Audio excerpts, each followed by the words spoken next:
gozaimasu, konnichiwa, konbanwa, wara-wara. Nah, sekarang saya mau coba review lagi nih Digimon Seekers, masih di chapter 1 ya.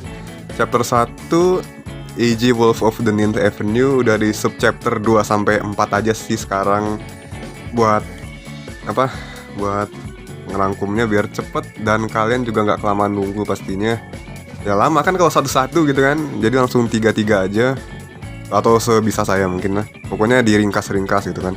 Kita bakal kejar sampai chapter terbarunya nih guys. Langsung aja, sebelum itu jangan lupa subscribe dulu buat yang baru datang pertama kali kesini, biar kalian tahu kapan saya upload lagi. Ikuze, Stargate open.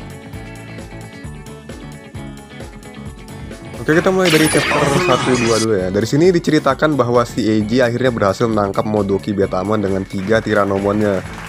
Batal sengsara deh lo. Kemudian setelah itu klien Eiji tersebut hendak memanggil Eiji untuk mengunjunginya, dan ternyata klien tersebut adalah seorang profesor yang bekerja di Tokyo Cyber University dan juga seorang co-founder dari sebuah perusahaan IT yang mengembangkan terminal elektronik, peralatan jaringan, dan fabless semiconductors.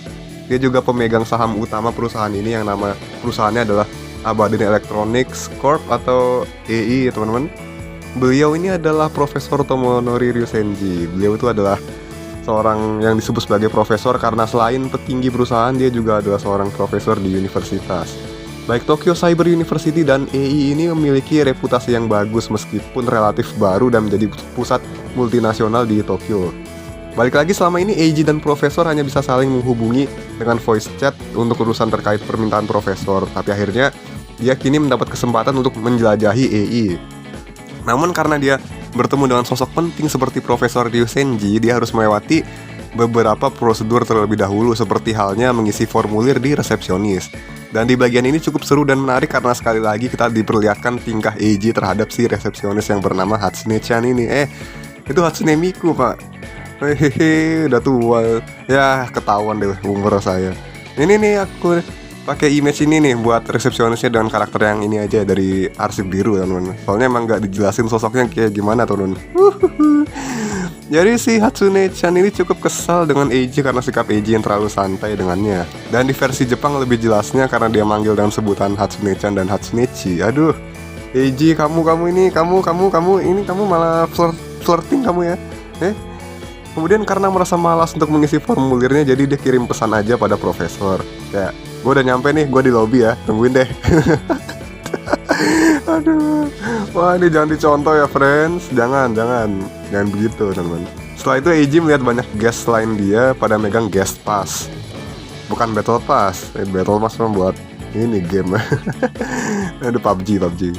Lalu dia melihat gambar 3D hologram mengapung di tengah lobby dengan bentuk yang berbeda. Eiji melihatnya sambil tercengang dan akhirnya Profesor Ryusenji tiba di sana dan memanggil Eiji dengan codename. Asik. Semua orang memperhatikan bagaimana kedua orang ini bertemu secara tidak terduga. Pakaian Eiji terlalu casual, sementara si profesor pastinya lengkap dengan setelan seperti di art officialnya. Kemudian Profesor Ryusenji meminta pada Hatsune-chan untuk memberikan guest pass dan co-researcher pass pada Eiji dengan alasan persetujuan dewan. Lalu Profesor Ryusenji membawa Eiji ke suatu tempat yang berbeda. Bukan di kantornya, melainkan sebuah lokasi yang terisolasi dari Abadin Electronics Denrin Digital Lab atau DDL itu sendiri ya teman-teman. Yang saat ini dikunjungi oleh Eiji yaitu kompartemen D4. Dan begitu masuk, Eiji semakin terkejut oleh pemandangan yang dilihatnya. Masuk ke chapter 1-3. Di dalam terlihat teater besar berbentuk kubah dan di layarnya ada semacam struktur jaringan yang terbentuk menghubungkan server antar negara, korporat, dan institut penelitian. Kemudian selanjutnya terlihat visualisasi jaringan yang menjadi lautan yang disebut lautan jaringan.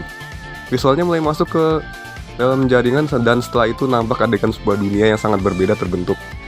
Terdengar suara yang memperkenalkan dunia tersebut sebagai dunia digital. Kemudian skema gambar wireframe-nya menjadi 3 dimensi dan mencerah. Dunia yang berbeda dari dunia kita, tempat yang dikenal sebagai dunia maya, yang ada di digital network. Dunia lain yang menyebar di lautan jaringan, the digital world. Gambaran kasar dunia itu semakin jelas terlihat seperti dunia yang indah, dan yang mendiami dunia itu adalah digital monsters atau Digimon. Kemudian kita diperlihatkan sebuah makhluk hidup yang mirip kodok yang bernama Betamon terhololisasi di sini. Digimon amphibian level rookie beratribut virus. Digimon adalah bentuk informasi hidup yang hidup di dunia digital. sebuah AI yang hidup. Selebihnya suara tersebut menjelaskan lebih detail tentang Digimon, kayak ya basic-basicnya, terus penelitian dan penemuan terhadap dunia digital, ya mostly basics lah ya, atribut dan lain-lainnya. Kemudian Profesor Ryusenji menambahkan bahwa Digimon telah membawa revolusi dalam masyarakat manusia, seperti pengembangan software, keamanan kriptografik, pengembangan AI dan lainnya. Nah, kan baru kemarin ngomongin Bitcoin juga ya. Berkat AI ini, ia dapat penemuan luar biasa di berbagai bidang, namun tidak semua orang di seluruh dunia mengetahui keberadaan dunia digital, bahkan dirahasiakan dari seluruh dunia. Karena jika manusia mengetahui keberadaan dunia digital dan Digimon, maka akan ada banyak kemungkinan manusia akan menyalahgunakan Digimon untuk berbagai macam kejahatan seperti cyberterrorism, dan ini pasti terjadi di mana Digimon diperlakukan seperti alat. Bahkan contoh di dunia nyata sudah ada. Disimulasikan kejadian di mana Digimon dieksploitasi. Terlihat sebuah pesawat yang membawa penumpang dalam jumlah besar dan seseorang meretas pesawatnya menggunakan Digimon. Hingga akhirnya pesawat tersebut ditembak jatuh dan sudah pasti akan makan banyak korban jiwa. Eiji pun tidak tahan melihatnya dan menutup mata. Setelah selesai, mereka keluar dari D4 dan menuju ke kantor Profesor Ryusenji. Di sini Profesor menghubungkan Digimon Dock milik Eiji ke peralatannya, lalu menunjukkan Hololice dari Modoki Betamon yang sudah dia tangkap kemarin.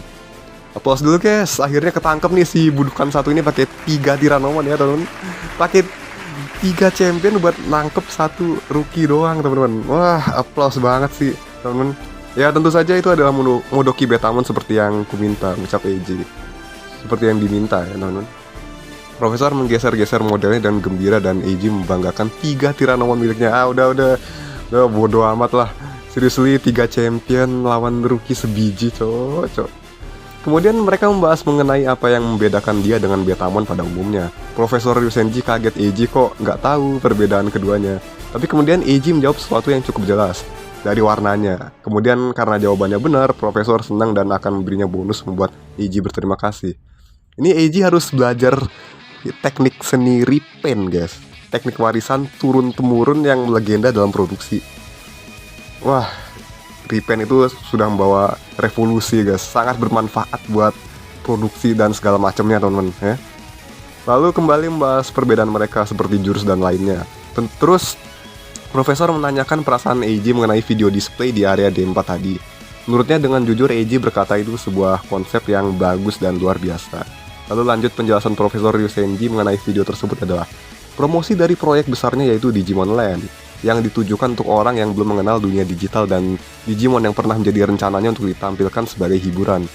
Eiji berkata bahwa ia terkesan dengan konsep settingan bahwa Digimon adalah makhluk hidup, namun Profesor menjawab itu bukanlah sekedar settingan. Digimon tuh benar-benar makhluk hidup. Nah, kaget kan lu Eiji? Saya masuk ke chapter 14. Eiji berkata akan menyenangkan jika Digimon benar-benar hidup. Bahkan ada banyak orang yang memiliki hobi melihara dan mengoleksi Digimon, seperti halnya Profesor. Tapi bagi cracker seperti Eiji, Digimon hanyalah alat yang berguna. Sampai sekarang dia masih menggunakan, atau perlu saya sebut, beternak Tyrannomon ya teman-teman. Soalnya ini Tyrannomon mulu, 3 biji lagi. Karena menurutnya dia Digimon yang kuat dan mudah tertangkap. Banyak diperdagangkan dengan murah di Grim. Jadi efisien buat Eiji yang hidupnya ngirit. Aduh Eiji kamu ya. Kemudian Eiji menanyakan tentang Digimon Land kapan diumumkan. Namun Profesor menghela napas karena kecemasannya terhadap hal yang pasti akan terjadi seperti berbagai kejahatan menggunakan Digimon. Jadi dia jawab sekarang tuh masih sulit dan jelasin semuanya deh. Eiji pun berpikir bahwa Digimon ternyata benar-benar makhluk hidup, dan dia menyadari kalau mereka bukan sekedar AI melainkan makhluk hidup. Ini membuatnya sangat-sangat kaget dan shock. Kemudian Digimon Dock atau Digimon Axel milik Eiji selesai mentransfer Modoki Betamon. Profesor membuangnya ke tempat sampah, namun Eiji langsung menangkapnya sebelum terjatuh ke sana. Terus Eiji nanya, kenapa Profesor melakukan itu? Karena Dock ini ciptaan Eiji sendiri, dan bagi Eiji ini menghabiskan banyak uang. Waduh, ini dia nyiptain barang-barang kayak gini dari rongsokan. Terus dijawab Profesor agar jangan menggunakan Digimon Dock kuno seperti itu lagi, karena ada error di memorinya. Dia lebih berhati-hati dengan kondisi data, terutama menyangkut pekerjaan. Data Modoki Betamon tadi tuh hampir hancur di Digimon Dock-nya Eiji. Lalu Eiji marah karena tidak punya banyak uang dan mengatakan itu adalah satu-satunya yang dia miliki. Sambil curhat soal kondisi keuangannya. Oke, cukup. Saya juga ngerti rasanya. Cukup. Dah. Mendengar hal itu, Profesor langsung meminta maaf dan meminta Eiji untuk mengulurkan tangannya. Nah, ini Eiji jadi bingung dong. Loh, mau diapain tangannya? mau disulap ya gitu kan. Nurut aja deh. Terus tangan kiri Eiji dipasang sebuah smartwatch canggih. Mata Eiji langsung berbinar-binar ya. Profesor menjelaskan itu adalah prototipe dari produk yang sedang dikerjakannya, yaitu produk Digimon Dock terbaru Abadin Electronics. Dan ini hanya bisa digunakan oleh Eiji karena alat ini memiliki data biometrik usernya dan juga sensor vital yang terdaftar. Dan inilah Digimon Linker. Profesor Ryu Senji ternyata orang dalam Bandai, guys. Digimon Linker ini mendukung fungsi Holorize, namun fungsi ini tidak dapat digunakan tanpa izin dari Profesor Ryu Senji. Sementara Eiji merasa sangat bahagia mendapat hadiah ini seperti anak yang dibelikan mainan baru. Waduh, astaga. Bahagia banget dia mengotak-atik Digimon Linkernya. Tombol samping pun dia pencet dan terlihatlah layar bersinar, mengeluarkan sosok Digimon yang belum pernah dia lihat sebelumnya. Dia muncul di layar kecil berwarna dan terjelaskan ini Digimon apa. Eiji bilang, wah guguk. Lalu dia adalah Lugamon, Digimon Rookie Dark Beast beratribut virus. Salah satu dari 3 prototipe seperti Dorumon dan Ryudamon. Eiji dengan spontan menerima pekerjaan berikutnya dari Profesor Ryu Senji karena ingin terus memakai Digimon Linker yang keren ini. Singkat cerita, mereka kembali ke lobi setelah selesai, lalu bertemu lagi dengan Hatsune-chan. Dia kaget kok, ini model terbaru masih rahasia bisa di tangan Eiji gitu kan. Dijawab Eiji deh, ini buat uji coba sih. Terus Hatsune-chan terkesan karena merasa Eiji sangat dipercaya oleh Profesor Ryu Senji. Entah karena posisinya atau sudah lama bekerja di sini, tapi sepertinya Hatsune-chan ini udah tahu banyak soal hal-hal rahasia di EI ini ya. Terus Eiji menyadari sifat Hatsune-chan mulai friendly ke dia gitu kan. Pas berpisah pun mereka panggil-panggilan gitu. Nagasumi-san, udah panggil Eiji aja, oke deh. Panggil aku Hatsune-chan atau Hatsunechi juga boleh. Menang banyak kamu Eiji gara-gara Digimon Linker ya. Atau ini takdirmu ngeharem ntar ya. Terus Hatsune-chan dari tadi bingung mau nulis apa di kolom formulir Eiji, di bagian pekerjaan masih kosong. Jadi dia tanyain tulis apa. Mikir juga kan Eiji, freelancer kesannya rada-rada ya. Jadi tulis aja Nagasumi Eiji, pekerjaanku cracker. Reaksi Hatsune-chan cuman gitu. Ya udah tamat di sini untuk 3 chapter itu. Hai, review no jikan desu. Prolognya menarik. Isinya ada penjelasan yang rinci tentang awal mula seorang Nagasumi Eiji menjadi tamer sejati. Dimulai dari dia harus memahami apa itu Digimon, seperti apa dunia digital, dan bagaimana Profesor Ryu Senji memilih Eiji dan sangat mempercayainya. Kita diperlihatkan kalau di sini Eiji benar-benar belajar dan menyimak dengan baik apa yang disampaikan oleh Profesor Ryu Senji tentang Digimon dan proyek besar Digimon Land. Ini benar-benar fresh kan? Gak nyangka kan ada seorang peneliti atau bahkan manusia yang ingin agar Digimon dikenal banyak orang dengan cara yang baik seperti ini dan juga mendunia. Udah pasti keinginannya berakhir dengan Digimon dan manusia bisa hidup berdampingan. Belum keluar nih dari ciri khas Digimon ya, luar biasa teman-teman. Udah fresh novel bentuknya, terus Digimon Seekers ini juga kemungkinan besar bakalan tetap menggunakan pakem seperti ini, dimana Digimon dan manusia bisa hidup berdampingan di ending. Terus interaksi Eiji dengan Hatsune-chan ini, kapal berlayarlah. Saya dukung 1000% desu. 1000%. Ya, jadi itulah pembahasan mengenai chapter 1, subchapter 2 hingga 4 Digimon Seekers. Kalau ada sesuatu yang kalian rasa pengen banget kalian bahas terkait ini, kalian sebut aja di kolom komentar. Jika ada kesalahan dalam ucapan saya mohon maaf yang sebesar-besarnya ya guys. Terima kasih sudah menonton, jangan lupa subscribe dan like video ini. Akhir kata saya Rokuroden undur diri. Hai, Rokuroden Otsuka. See you.